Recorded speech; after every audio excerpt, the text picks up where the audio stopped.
اللهم صل على سيدنا محمد وعلى آل سيدنا محمد وبارك وسلم. بسم اللہ الرحمن الرحیم. الحمد للہ رب العالمین والعاقبۃ للمتقین والصلاة والسلام علی رسولہ الکریم وعلی آلہ واصحابہ اجمعین. اما بعد، اوراد و وظائف کے بارے میں سب باتیں چل رہی تھی. جس طرح جو باتیں ہوئی استغفار اور معمولات کی ادائیگی، اس سے پہلے جو باتیں ہوئی اللہ تعالیٰ کا قرب حاصل کرنے کا مختصر راستہ اتباع سنت. اوراد اور وظائف جو ہے اس سے مقصود کیا ہے؟ عبدیت ہے. مقصود عبدیت ہے. اوراد اور وظائف سے مقصود اپنی ذات کو مٹانا ہے، بنانا نہیں ہے. جی، ہمارے حضرات سے میں نے سنا ہے، دعوت و تبلیغ میں نکلتے تھے ہدایت دیتے ہوئے، دیکھو دعوت سے مقصود اپنے آپ کو مٹانا ہے، مٹے گا وہی بنتا ہے. حضرت والا نے ارشاد فرمایا، ورد سے جو مقصود اصلی ہے وہ خود مرض میں بھی حاصل ہے، یعنی عبدیت. ورد سے جو مقصود اصلی ہے وہ خود مرض میں بھی حاصل ہے، یعنی عبدیت.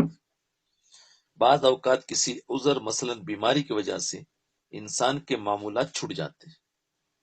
بیماری کی وجہ سے انسان کے معمولات چھوٹ جاتے ہیں. بعض لوگوں کو ان معمولات کے چھوٹ جانے کا صدمہ ہوتا ہے. اگر یہ بات صرف صدمہ کی حد تک ہو تب بھی کوئی مذائقہ نہیں، لیکن بعض اوقات یہ بات بے چینی اور پریشانی کی حد تک پہنچ جاتی ہے.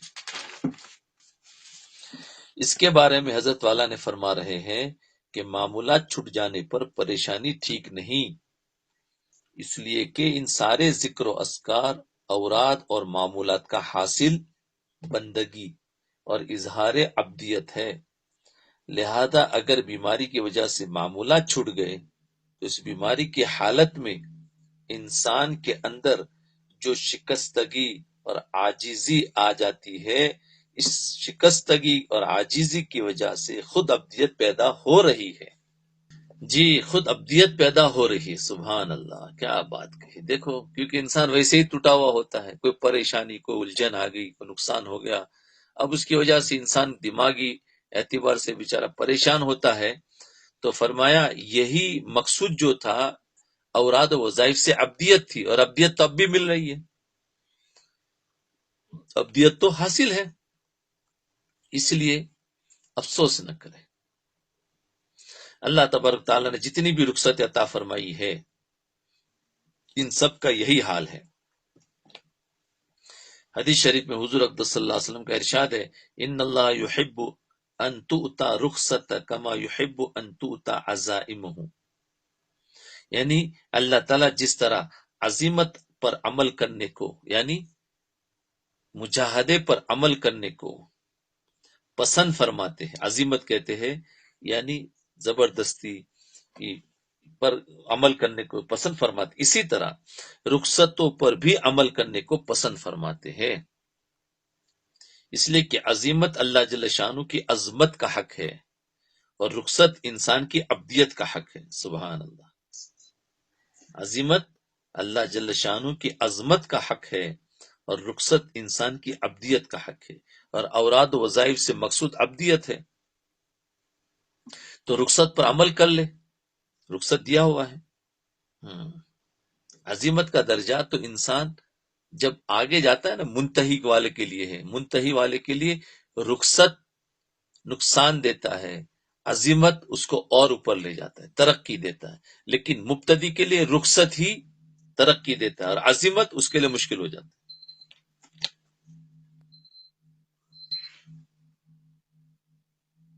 جی، تو فرمایا ایک رخصت انسان کی عبدیت کا حق ہے اور بندگی کا اظہار ہے. اللہ جل شانہ کے سامنے انسان کیا بہادری دکھائے گا، بلکہ اللہ تعالیٰ کے سامنے تو شکستگی اور عبدیت اور عاجزی کا اظہار کرنا چاہیے، اور رخصت پر عمل کرنے سے انسان کے اندر عاجزی، عبدیت اور شکستگی کی کیفیت پیدا ہوتی ہے۔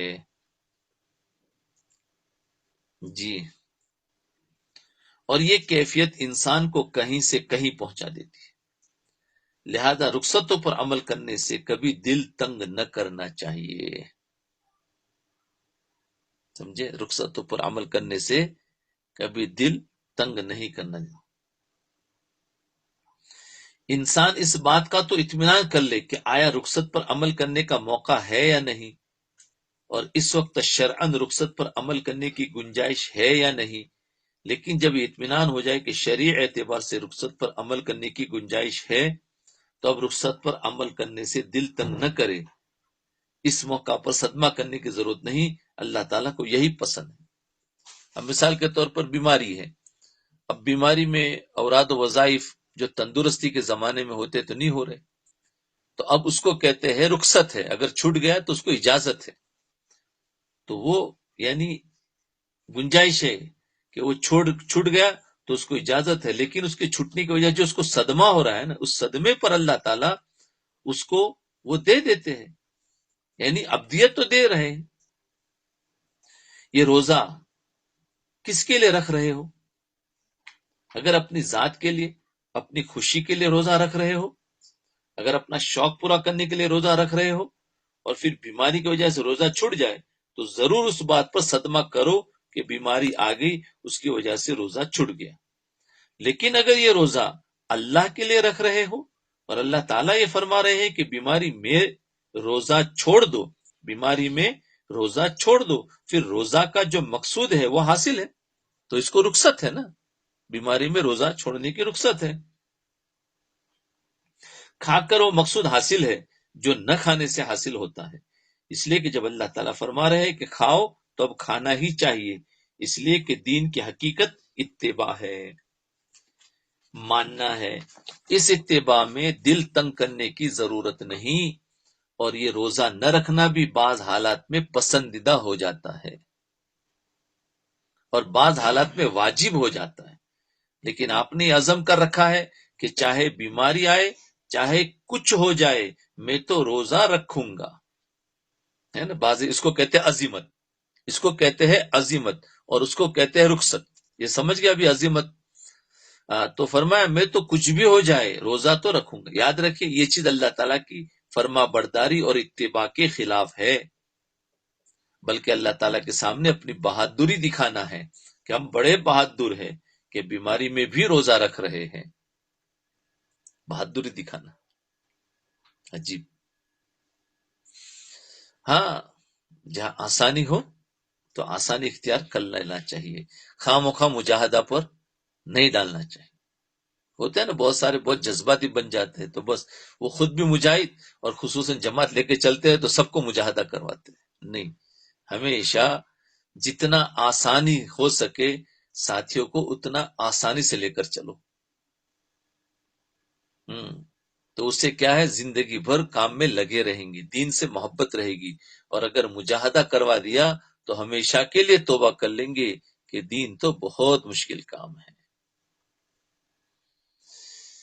اس لیے ایسا نہیں ہے، بلکہ اللہ نے جہاں پر گنجائش دی ہے، کون سا فرائض اور واجبات چھوٹ رہے ہیں، بس ان کو تھوڑا سا رخصت ہی دے رہے ہیں نا، تو رخصت پر عمل کریں گے تو کل اٹھ کے شوق سے کام کریں گے۔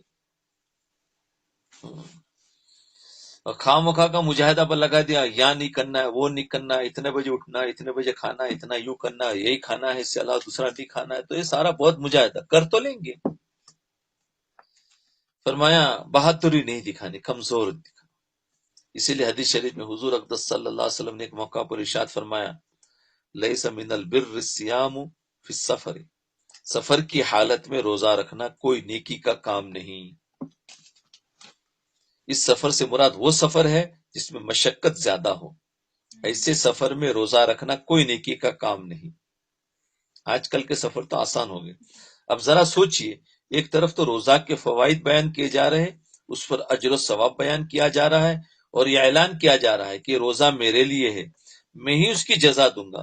اسی روزے کے بارے میں فرمایا کہ اب روزہ رکھنا کوئی نیکی نہیں۔ کیوں؟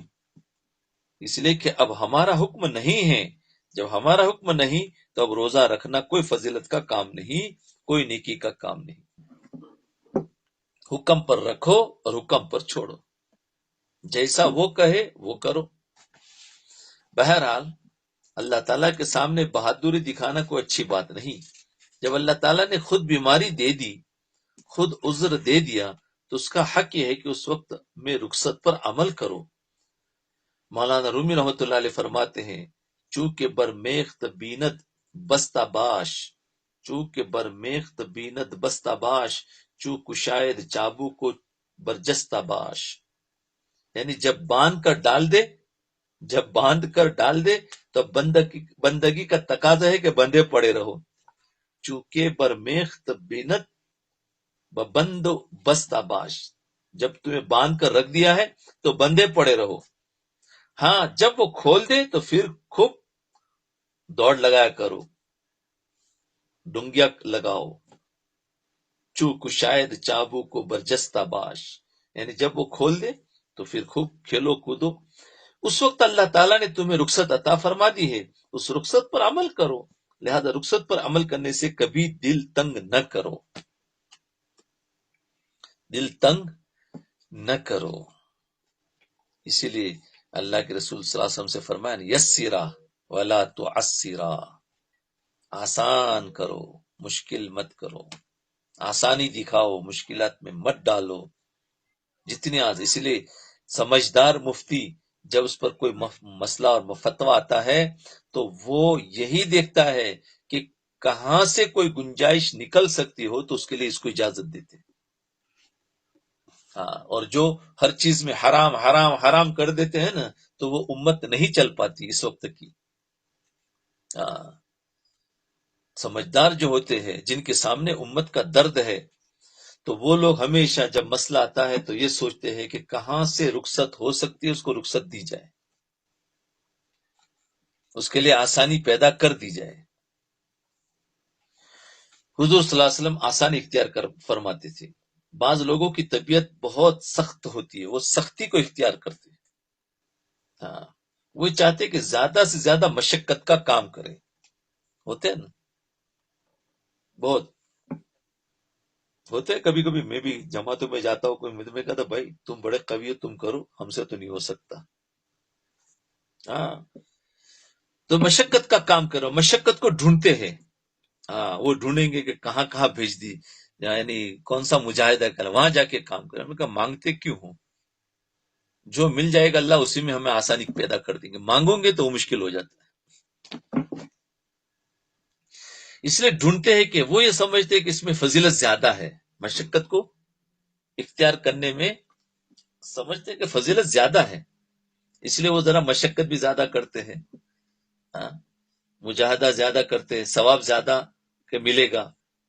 یہ بات بہت سے بزرگوں سے بھی منقول ہے، اس میں فضیلت زیادہ، اس میں ثواب زیادہ ہے، لہذا ان کی شان میں کوئی ایسا کلمہ نہیں کہنا چاہیے جو گستاخی کا ہو، لیکن سنت کا یہ طریقہ نہیں۔ سنت وہ ہے جو حدیث میں آپ صلی اللہ علیہ وسلم کی سنت بیان فرمائی، یعنی جب حضور اقدس صلی اللہ علیہ وسلم کو دو چیزوں کے درمیان اختیار دیا جاتا تو آپ ان میں سے آسان نہیں، جو سب سے زیادہ آسان ہوتا اس کو اختیار فرماتے، اور یہ آسان، حالانکہ آپ تو سب سے زیادہ مجاہد تھے، تو معلوم ہوا اپنے کو مت دیکھو، ساتھیوں کو لے کر چلنا ہے، تو وہ آسان تر۔ اب صحابہ بھی تو بڑے مجاہد تھے، لیکن وہ جانتے تھے کہ امت کو کیسے سکھانا ہے، تو آسان جو ہوتا تھا اس کو اختیار فرماتے، اور یہ آسان تر کو اختیار کرنا معاذ اللہ آپ کی تن آسانی کی وجہ سے نہیں تھا کہ آپ کو ذرا آرام ملے گا، اس کی وجہ سے نہیں تھا، یا آپ مشقت سے بچنے کے لیے ایسا فرماتے تھے، نہیں، یا دنیاوی راحت اور آرام پانے کے لیے تھا، نہیں۔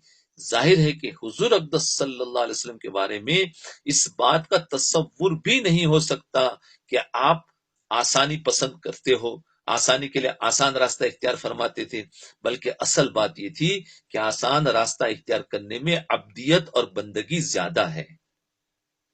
عبدیت اور بندگی یعنی اپنے عاجزی دکھانا ہے نا، مشکل کو اختیار کرنا گویا ایک تھوڑا سا اکڑ دکھانا ہے کہ میں بہت مضبوط ہوں، اور آسان کا لیے میں بہت کمزور ہوں.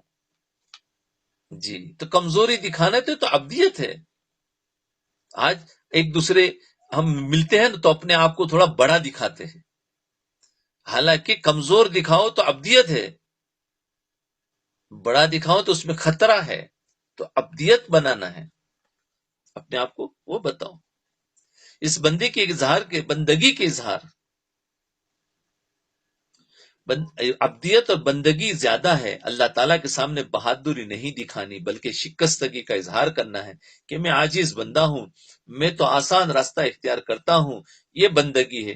اس بندگی کے اظہار کے لیے آسان راستہ اختیار فرماتے. اگر مشقت والے راستے کو اختیار فرماتے تو اس کا مطلب یہ تھا کہ اپنی بہادری دکھاتے. اب سمجھ میں آ گیا؟ جو لوگ مشقت اختیار کرتے ہیں تو گویا پتا نہیں ہے لیکن اندر سے ہوتا ہے کہ گویا بہادری دکھا رہے ہیں. اللہ کے رسول صلی اللہ علیہ وسلم کی سنت کیا تھی کہ اتنے بڑے بہادر ہونے کے باوجود، مضبوط ہونے کے باوجود بھی آسان راستہ اختیار کرتے تھے. جی تو ہمارے بڑے بھائی تھے بھائی ذکی کیفی مرحوم، اللہ تعالیٰ ان کے درجات بلند فرمائے، آمین. بڑے اچھے شعر کہا کرتے تھے. ان کا دیوان بھی کیفیات کے نام سے چھپ گیا ہے. کیفیات، اچھا کیفی سے. اس بات کو انہوں نے ایک شعر میں بیان کیا. آج لوگ ان کے اس شعر کو سمجھتے نہیں ہیں. فرمایا اس قدر بھی ضبط غم اچھا نہیں، اس قدر بھی ضبط غم اچھا نہیں، توڑنا ہے حسن کا پندار. کیا پندار؟ کیا تم حسن کا پندار توڑنا چاہتے ہو کہ تم مجھے جتنی بھی مشقتیں دو میں اس کو برداشت کر لوں گا؟ اس قدر بھی ضبط غم اچھا نہیں کہ بھئی کتنا بھی دو میں تو برداشت کر لوں گا، اس کو برداشت کر لوں گا. الیاذ باللہ، اللہ تعالیٰ کے سامنے بہادری نہیں دکھانی، وہاں تو شکستگی پسند ہے. ہاں شکستگی پسند ہے.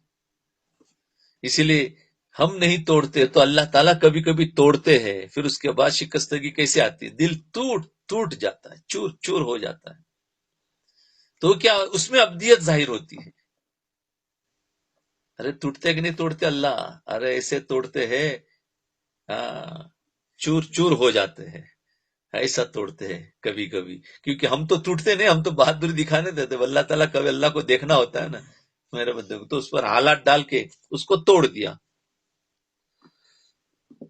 تو اللہ تعالیٰ کو شکستگی، بندگی، عبدیت بہت پسند ہے. ایک مرتبہ ایک بزرگ دوسرے بزرگ کی عیادت کے لیے گئے.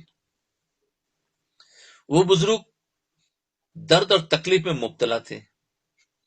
ان کو جا کر دیکھا کہ اسی درد تکلیف کی حالت میں الحمدللہ الحمدللہ کا ورد کر رہے. جو بزرگ ان کی عیادت کے لیے گئے تھے انہوں نے جا کر کہا کہ آپ کا یہ مقام تو بہت اونچا ہے کہ آپ اس حالت میں بھی شکر ادا کر رہے ہیں.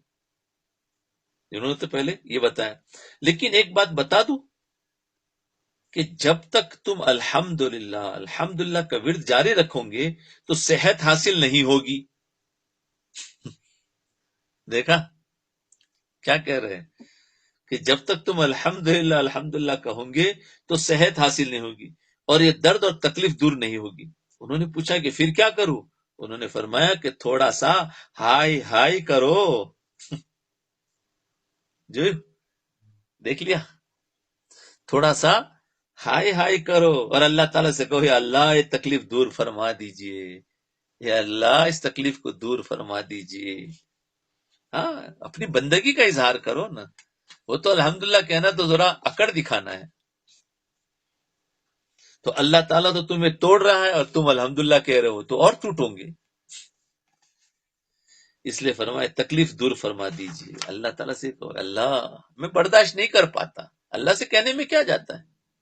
اللہ میں برداشت نہیں کر پاتا، یہ حال ہو، بیماری ہو، ذلت ہو، کچھ بھی ہو، مال کی کمی، اللہ میں برداشت نہیں کر پاتا. مجھے تو اچھا خاصا تو اللہ مال دے دے، تیرے خزانے میں کیا کمی؟ تو ہر چیز کو اللہ تعالیٰ سے شکستگی اور بندگی کا اظہار کر کے مانگے. حضرت ایوب علیہ السلام نے فرمایا انی مسنی الضر وانت ارحم الراحمین، بے شک مجھے تکلیف پہنچی. دیکھو نبی کہہ رہے ہیں کہ بے شک مجھے تکلیف پہنچے، اور آپ سب مہربانوں سے زیادہ مہربان ہیں. یہ ہے سنت، یہ ہے پیغمبرانہ عمل. جب تکلیف ہو یہ کہو کہ اللہ مجھے یہ تکلیف ہے، اپنی رحمت سے دور فرما دیجیے.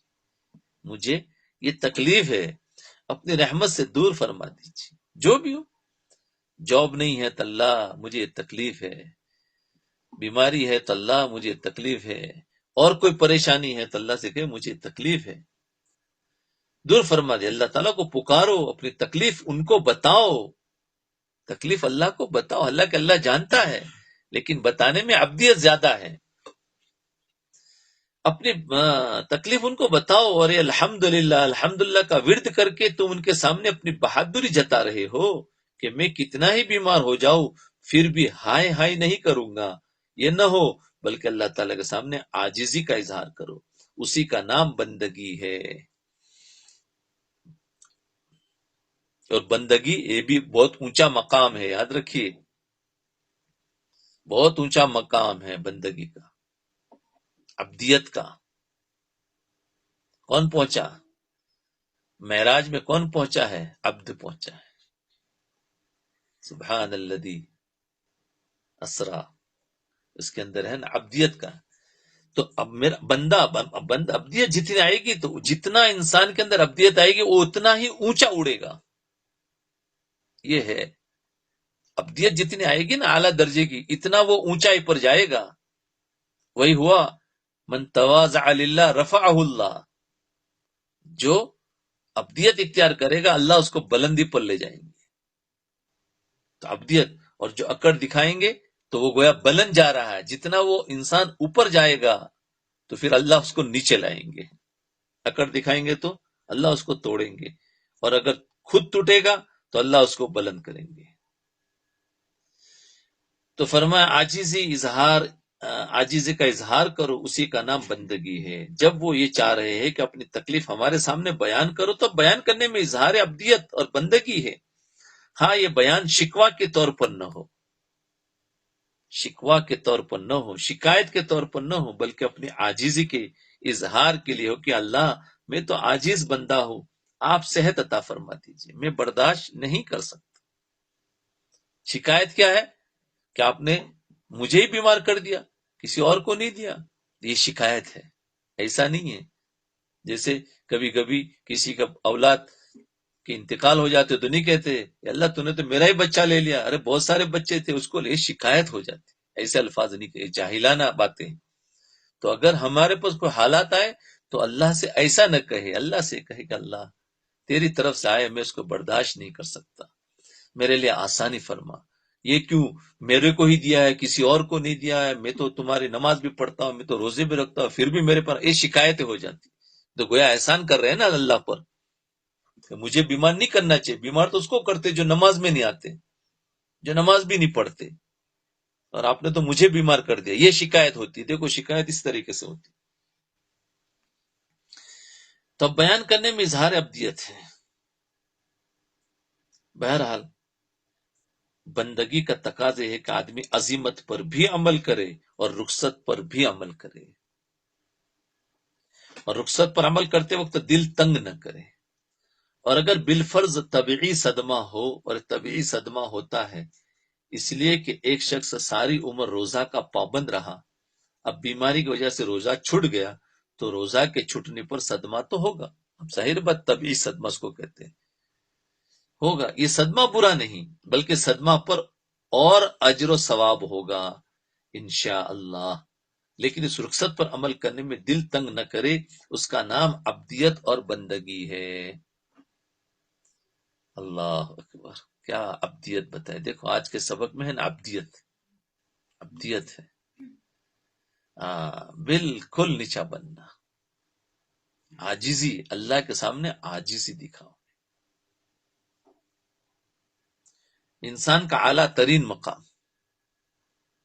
یاد رکھیے، انسان کا اعلیٰ ترین مقام، جس سے اعلیٰ مقام انسان کے لیے کوئی اور نہیں ہو سکتا. دیکھو اعلیٰ مقام انسان کے لیے کوئی اور نہیں ہو سکتا، وہ عبدیت کا مقام ہے. بتایا نا، وہ مقام بہت اونچائی پر لے جاتا. اللہ تعالیٰ کی بندگی کا مقام ہے، اللہ تعالیٰ کی بندگی کا مقام ہے، اس سے اونچا کوئی مقام نہیں، یہ بہت اونچا مقام ہے، لیکن اس اوپر جانے کے لیے بہت نیچا بننا پڑتا ہے۔ اللہ تعالیٰ نے قرآن کریم میں حضور اقدس صلی اللہ علیہ وسلم کے بے شمار صفت بیان فرمائے۔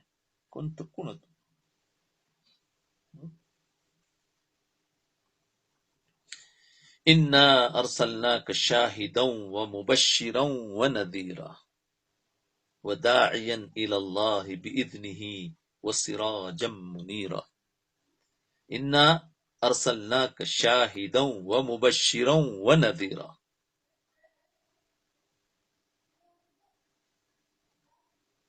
وداعیا الی اللہ باذنہ وسراجا منیرا۔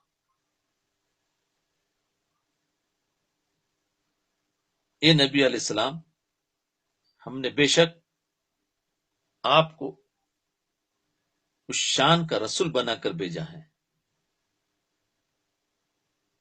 اے نبی علیہ السلام، ہم نے بے شک آپ کو اس شان کا رسول بنا کر بھیجا ہے کہ آپ گواہ ہوں گے، اور آپ بشارت دینے والے ہیں اور ڈرانے والے ہیں، اور اللہ تعالیٰ کی طرف اس کے حکم سے بلانے والے ہیں۔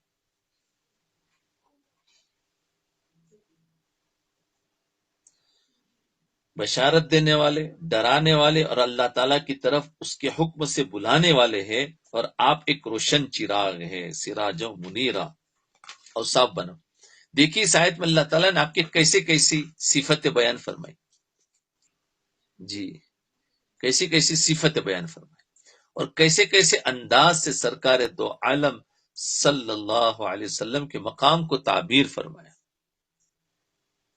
لیکن قرآن کریم میں جہاں معراج کا ذکر فرمایا، دیکھو یہ سب جگہ پر تو کیا فرمایا؟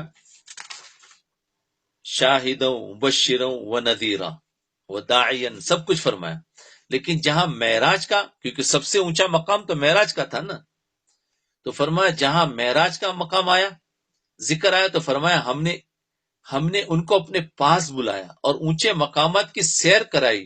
وہاں پر جو لفظ بیان فرمایا وہ یہ تھا، سبحان الذی اسرا بعبدہ لیلا من المسجد الحرام، بعبدہ کا لفظ لائے، یعنی پاک ہے وہ ذات جو اپنے بندے کو لے گئی رات کے وقت مسجد حرام سے۔ اس موقع پر نہ شاہدن کا لفظ بیان فرمایا، نہ مبشرن خوشخبری دینے والے کا، نہ داعین کا، نہ سراجن کا، نہ منیر کا لفظ بیان فرمایا، بلکہ یہاں صرف ایک لفظ عبد کو بیان فرمایا، یعنی اللہ تعالیٰ اپنے بندے کو لے گیا۔ اس سے معلوم ہوا کہ انسان کے لیے سب سے اونچا مقام عبدیت کا مقام ہے۔ دیکھا مقامات جو ہوتے ہیں نا، مقامات، تو مقامات میں سب سے اونچا مقام عبدیت کا آتا ہے، جو 35 سبق پار کر جاتے اس کے بعد عبدیت کا مقام ملتا ہے، بہت اونچا مقام ہے۔ اللہ تعالیٰ کے سامنے اپنی بندگی، اپنی شکستگی اور اپنے عاجزی کے اظہار کا مقام ہے، جی دیکھنے میں تو کیا ہے، تو بہت آسان ہے، یہ بھی ایک مقام ہے، درجات طے کرتے کرتے ملتا ہے۔ اور اب سنو آگے، اللہ تعالیٰ کہاں ہوتے ہیں؟ اللہ تعالیٰ کو ڈھونڈنا ہو نا تو کہاں جاؤ؟ تو فرمایا اللہ تعالیٰ ٹوٹے ہوئے دلوں کے ساتھ ہوتے ہیں۔ سبحان اللہ، اللہ تعالیٰ کہاں ہوتے ہیں؟ ٹوٹے ہوئے دلوں کے ساتھ ہوتے ہیں۔ اگر ہم سوال کریں اللہ تعالیٰ کہاں ہوتے ہیں، کوئی کہتا مسجد میں ہوتا ہے۔ بچوں سے پوچھو اللہ کدھر ہوتے ہیں، بولے اوپر ہے، تو میں نے کہا نیچے نہیں ہے، بولے نہیں۔ تو خیر اللہ تعالیٰ کہاں ہوتے ہیں؟ ٹوٹے ہوئے دلوں کے ساتھ ہوتے ہیں۔ اسی وجہ سے فرمایا گیا ان اللہ مع المنکسرۃ القلوبہم، یعنی اللہ تعالیٰ ٹوٹے ہوئے دلوں کے ساتھ ہوتے ہیں۔ اب جس کا دل ٹوٹا ہوا ہو تو اس کو تو خوش ہونا چاہیے کہ اللہ میرے ساتھ ہے۔ مثلا بیماری کی وجہ سے روزہ چھوٹ گیا، اور روزہ چھوٹ جانے کی صدمے کی وجہ سے دل ٹوٹا ہے اور دل شکستہ ہوا، اللہ تعالیٰ اس دل شکستگی کے ساتھ ہوتے ہیں۔ اور ٹوٹے ہوئے دل کو نواز دیتے ہیں۔ یہ دل کا ٹوٹنا چاہے صدموں سے ہو، چاہے غموں سے ہو، چاہے فکروں کی وجہ سے ہو، یا خوف خدا سے ہو، یا فکر آخرت سے ہو، کسی طرح سے بھی ہو، جب دل ٹوٹتا ہے تو وہ اللہ تعالیٰ کی رحمتوں کا مرید بنتا ہے۔ مورید یعنی اترنے کی جگہ بنتا ہے۔ اللہ تعالیٰ کہاں اترتے ہیں؟ ٹوٹے ہوئے دلوں میں اترتے ہیں۔ اللہ اکبر۔ ٹوٹے ہوئے گھر میں کوئی نہیں آتا، لیکن اللہ تعالیٰ ٹوٹے ہوئے دلوں میں آتے ہیں۔ آج دیکھو سارے انسانوں کو دیکھو کہ جس کا دل ٹوٹا ہوا ہوگا ہر ایک اس سے دور بھاگے گا۔ دیکھنا غریب مسکین بیچارہ ہے، اس کا دل ٹوٹا ہوا ہے، کسی پر کوئی حالات آئے اس کا دل ٹوٹا ہوا ہے، کسی سے کوئی گناہ ہو گیا بیچارہ اس سے دل ٹوٹا ہوا ہے، تو آج لوگ اس سے تو نفرت کرتے، اس سے دور بھاگتے ہیں، لیکن اللہ تعالیٰ فرماتے ہیں میں اس بندے کے ساتھ ہوتا ہوں۔ تو ہمیں کیا کرنا چاہیے؟ تو ہمیں بھی محبت ایسے لوگوں سے کرنی چاہیے جن کے دل ٹوٹے ہوئے ہیں، چاہے کہیں حالات کی وجہ سے، کہیں مال کی کمی کی وجہ سے، کہیں اولاد کی انتقال کی وجہ سے، کہیں کسی اور صدمے کی وجہ سے، تو ایسوں کے پاس جانا، جس لیے بیمار کی عیادت بتائی، مسکینوں کے ساتھ بیٹھنے کو بتایا، مریض کی عیادت بتائی، اور کسی کی غم خواری، کسی پر کوئی غم آ گیا تو فرمایا اللہ تعالیٰ وہاں ہوتے ہیں، اس لیے ہمیں حکم دیا تو مجھے وہاں ڈھونڈو۔ اس لیے بیمار کی جب عیادت کے لیے جاؤ نا ہسپتالوں میں، گھر میں، تو میں تو اکثر کہتا ہوں کہ بھائی دیکھو میں تو اللہ کو لینے کے لیے آیا ہوں آپ کے پاس۔ ارے بولے میرے پاس اللہ؟ میں نے کہا ہاں آپ کے پاس اللہ ہے۔ ارے وہ بھی مریض بیچارہ حیران ہو جاتا ہے، میرے پاس اللہ ہے؟ میں نے کہا ہاں حدیث پاک میں آیا ہے کہ مجھے ڈھونڈنا ہو تو خالی مسجدیں نہیں ہیں، وہاں پر بھی میں ملوں گا، اور جو بیمار ہے اس کے پاس بھی میں ملوں گا، اس لیے ہم تو آپ کے پاس آئے ہیں اللہ کو لینے کے لیے۔ تو دیکھو آپ کا تو کتنا اونچا مقام ہے، آپ کے پاس کوئی نہیں ہے لیکن اللہ ضرور ہے۔ اب بیچارہ بیمار بھی خوش ہو جاتا ہے، ارے واہ کہ تم نے تو کتنی اچھی بات بتا دی۔ پہلے یہی کہتا ہوں، پھر اس کے بعد میں نے کہا بھائی دیکھو اللہ تمہارے ساتھ، بالکل غم نہ کرو۔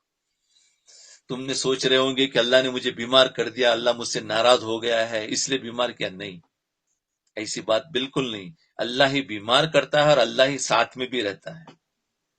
ہاں اس بیماری کے اندر صبر کریں گے تو اللہ ساتھ ہوگا، نمازوں کا اہتمام کرے، اللہ کا ذکر کرے تو اللہ تعالیٰ ساتھ میں ہی ہے۔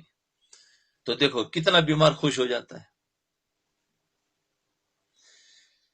تو اللہ تعالیٰ کہاں ہوتے ہیں؟ ٹوٹے ہوئے دلوں کے پاس۔ تو فرمایا دل پر جو دن رات چوٹیں پڑتی رہتی ہے نا، کہ کبھی کوئی تکلیف آ گئی، کبھی کوئی صدمہ آ گیا، کبھی کوئی پریشانی آ گئی، یہ دل کو توڑا جا رہا ہے۔ کیا کیا جا رہا ہے؟ یہ توڑنا بہت پسند نہیں نے یہ دل کو توڑا جا رہا ہے۔ کیوں توڑا جا رہا ہے؟ اس لیے توڑا جا رہا ہے کہ اس دل کو اپنی رحمتوں کا، اپنے فضل و کرم کا مورد بنانا ہے، اترنے کی جگہ۔ تو بچا بچا کے نہ رکھ اسے کہ یہ آئینہ ہے وہ آئینہ، جو شکستہ ہو تو عزیز تر ہے نگاہ آئینہ ساز میں۔ شکستہ ہو تو عزیز تر ہے نگاہ آئینہ ساز میں، تو بچا بچا کے نہ رکھ اسے کہ یہ آئینہ ہے وہ آئینہ، جو شکستہ ہو تو عزیز تر ہے نگاہ آئینہ ساز میں۔ یہ دل جتنا ٹوٹے گا اتنا ہی اس کے بنانے والے کی نگاہ میں عزیز ہوگا۔ سن اللہ دلوں کو توڑتے ہیں اور ہم دلوں کو سنبھالتے ہیں کہ ٹوٹنے نہ پائے۔ ہم دلوں کو کیا سنبھالتے کہ ٹوٹنے نہ پائے۔ ہاں تو پھر اللہ تعالیٰ توڑتے ہیں، ایک پتھر مار دیتے ہیں نا۔ ہاں کہیں بیماری کا آ گیا تو کہیں حالات کا آ گیا، کہیں کسی کی ڈانٹ آ گئی، کسی کہاں سے آ گیا، تو بس دل ٹوٹ ٹوٹ کے چور ہو جاتا ہے۔ عجیب، ہر انسان دل کو، ارے بولے نہیں کسی کو دل نہیں توڑنا ہے نا، تو سنبھال کے رکھتے ہیں۔ پھر کیا کرتے اللہ تعالیٰ؟ دل کو توڑ کر پھر اور کچھ بناتے ہیں نا۔ ہمارے حضرت ڈاکٹر عبدالحی صاحب رحمۃ اللہ علیہ ایک شعر سنایا کرتے تھے، حضرت والا کو شعر بھی بہت منتخب یاد تھے. فرماتے تھے کہ جب اللہ تعالیٰ کسی کے دل کو توڑتے ہیں نا تو در حقیقت اس شخص کو کہیں بلندیوں تک پہنچانا مقصود ہوتا ہے. اللہ اکبر. دیکھا، وہ توڑتے ایسے نہیں ہیں، اس کو اس جگہ پر جہاں پر وہ ہے نا، اب وہاں سے وہ ہٹتا نہیں، اس کو ہٹانا ہے. اس کے دلوں کو توڑ کر اللہ اس کو اوپر لے جاتے ہیں. سبحان اللہ، کیا بات ہوئی جی. تو فرمایا اس کو اللہ تعالیٰ اس کو کہیں بلندیوں پر پہنچانا مقصود ہے. یہ صدمے، یہ غم، یہ افکار جو انسان پر آتے ہیں، یہ مجاہدہ اضطراری ہوتا ہے. اور مجاہدہ اضطراری انسان کی اتنی تیزی سے ترقی کراتا ہے کہ عام حالات میں اتنی تیزی سے ترقی نہیں ہو سکتی. مجاہدہ اضطراری. یہ کہہ کے، اس پر ایک شعر سناتے تھے، یہ کہہ کے کاسے ساز نے پیالہ پٹک دیا. یہ کہہ کے کاسے ساز یعنی پیالہ بنانے والے نے پیالہ پٹک دیا، اب اور کچھ بنائیں گے اس کو بگاڑ کے. اللہ. جب یہ دل ٹوٹ کر بنتا ہے نا، جب یہ دل ٹوٹ کر بنتا ہے تو کچھ اور ہی بنتا ہے. اس وقت وہ دل اللہ تعالیٰ کی تجلیات کا، اس کی رحمتوں کا مرید بنتا ہے. مرید. اللہ اکبر. یعنی اس کی جگہ رحمتوں کی اترنے کی جگہ بن جاتی ہے. ہمارے حضرت ڈاکٹر عبدالحی صاحب رحمت اللہ علیہ غزل کا ایک شعر سنایا کرتے تھے. فرماتے تھے شعر تو غزل کا ہے لیکن اس میں یہی مضمون آیا ہے. فرمایا بتانے ماہو وش اجڑی ہوئی منزل میں رہتے ہیں، بتانے ماہو وش اجڑی ہوئی منزل میں رہتے ہیں، جسے برباد کرتے ہیں اسی کے دل میں رہتے ہیں. جسے برباد کرتے ہیں اسی کے دل میں رہتے ہیں. بتانے ماہو وش. کیا یعنی اللہ تعالیٰ اس ٹوٹے ہوئے دل میں اپنی تجلی فرماتے ہیں. اس ٹوٹے ہوئے دل میں اپنی تجلی فرماتے ہیں. اس لیے ان صدموں سے، ان غموں سے، اور جو آنسو گر رہے ہیں، غموں سے، صدموں سے جو آنسو گر رہے ہیں، ان سے ڈرو نہیں، ان سے ڈرو نہیں. یہ دل جو ٹوٹ رہا ہے، یہ آہیں جو نکل رہی ہے، ان سے گھبراؤ نہیں. اگر دل میں اللہ جل جلالہ پر ایمان ہے اور اللہ تعالیٰ کی تصدیق دل میں ہے تو سب آہے، سب کراہے تمہیں کہیں سے کہیں پہنچا رہی ہے. کہیں پہنچا رہی ہے. تو سب آہے، آہ کرنا، پریشان ہونا اور دل کا ٹوٹنا، یہ تمہیں کہیں سے کہیں اڑا رہی ہے. اللہ اکبر. جو ہم اعمال سے نہیں پہنچ سکتے، اللہ دلوں کو توڑ کر پہنچا دیتے ہیں. بس کیا کرنا ہے؟ صرف صبر کر لینے کا، شکایتیں نہیں. وہ فرمایا نا اے اللہ میں تو کمزور ہوں، شکایت نہیں کرنا. اے اللہ میں تو کمزور ہوں، تو مجھے میں اس کو برداشت نہیں کر سکتا، تو اس کو عافیت کے ساتھ بدل دے. میری ذلت کو عزت سے بدل دے، میری تنگی کو وسعت سے بدل دے، میری کمزوری کو قوت سے بدل دے. یہ کہہ سکتے اللہ. وادی عشق بسے دور و دراز است ولے، وادی عشق بسے دور و دراز است ولے، تے شود جادئے صد سالہ بآہے گاہے، تے شود جادئے صد سالہ بآہے گاہے. یعنی وادی عشق اگرچہ بہت دور ہے، عشق بہت دور ہے، لیکن بعض اوقات 100 سال کا راستہ ایک آہ میں طے ہو جاتا ہے. طے شد جادئے صد سالہ، 100 سال کا راستہ بآہے گاہے، ہے نا. آہے اور کراہے یہ تمہیں کہاں سے کہاں پہنچا دے گی، یہ 100 سال کا راستہ طے کرا دیتی ہے. اس لیے اپنے اندر شکستگی پیدا کرو، بندگی پیدا کرو، عاجزی پیدا کرو. اسی کے ذریعے اللہ تعالیٰ کا قرب حاصل ہو جائے گا اور منزل تک پہنچ جاؤں گے. اللہ تعالیٰ ہم سب کے اندر یہ عاجزی اور شکستگی پیدا فرما دے. آمین آمین. وآخر دعوانا الحمد للہ رب العالمین. اللہ اکبر. تھوڑی دیر مراقبہ کر لے.